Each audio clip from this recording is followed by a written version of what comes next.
Hanggang ngayon ba, ganito pa rin mga kutsara at sandok sa kusina, nakabitin lang sa maliit na kawit, bakit di subukan ng suction hooks na walang butas? Pwedeng isabit lahat ng gamit sa kusina, hindi lang maganda tingnan, mas mapapalaki pa ang espace. Suction ng teknolohiya, pwede kahit saang ibabaw. May nakatagong hook design sa pinto, susi, bag at damit, madaling isabit paglabas-pasok, di na mawawala ang gamit sa banyo, tuwalya, sponge at sipi kahit basa, hindi bumabagsak kahit timba ng tubig, kaya tigilan na ang pandikit na pangkabit, madaling mapunit, nag-iiwan ng dumi. Ito ang ginagamit ng mga matalinong tao, madaling ikabit, idikit lang sa pader, iikot lang para kumapit. Sa ilalim ng cabinet, mga gamit, di kumukupas ng espace, malinis ang counter, madaling ilipat kung saan-saan, sa likod ng pinto, payong, sombrero. Abot kamay lang paglabas-pasok, hindi sagabal sa pinto.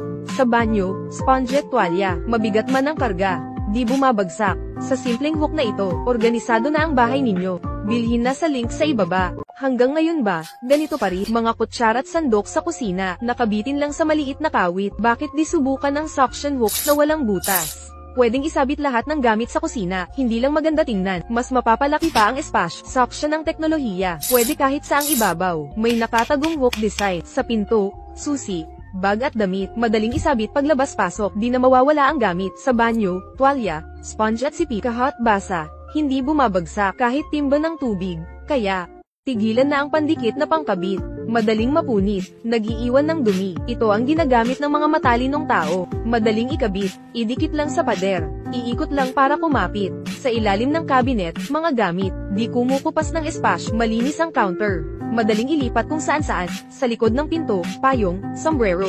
Abot kamay lang paglabas-pasok, hindi sagabal sa pinto. Sa banyo, sponge at tuwalya, mabigat man ang karga, di bumabagsak. Sa simpleng hook na ito, organisado na ang bahay ninyo. Bilhin na sa link sa ibaba. Hanggang ngayon ba, ganito pa rin mga kutsara at sandok sa kusina, nakabitin lang sa maliit na kawit, bakit di subukan ng suction hooks na walang butas? Pwedeng isabit lahat ng gamit sa kusina, hindi lang maganda tingnan, mas mapapalaki pa ang espace. Suction ng teknolohiya, pwede kahit saang ibabaw. May nakatagong hook design sa pinto, susi, bag at damit, madaling isabit paglabas-pasok, di na mawawala ang gamit sa banyo, tuwalya, sponge at sipi kahit basa, hindi bumabagsak kahit timba ng tubig, kaya tigilan na ang pandikit na pangkabit, madaling mapunit, nag-iiwan ng dumi. Ito ang ginagamit ng mga matalinong tao, madaling ikabit, idikit lang sa pader, iikot lang para kumapit. Sa ilalim ng cabinet, mga gamit, di kumukupas ng espace, malinis ang counter, madaling ilipat kung saan-saan, sa likod ng pinto, payong, sombrero. Abot kamay lang paglabas-pasok, hindi sagabal sa pinto. Sa banyo, sponge at tuwalya, mabigat man ang karga, di bumabagsak. Sa simpleng hook na ito, organisado na ang bahay ninyo. Bilhin na sa link sa ibaba.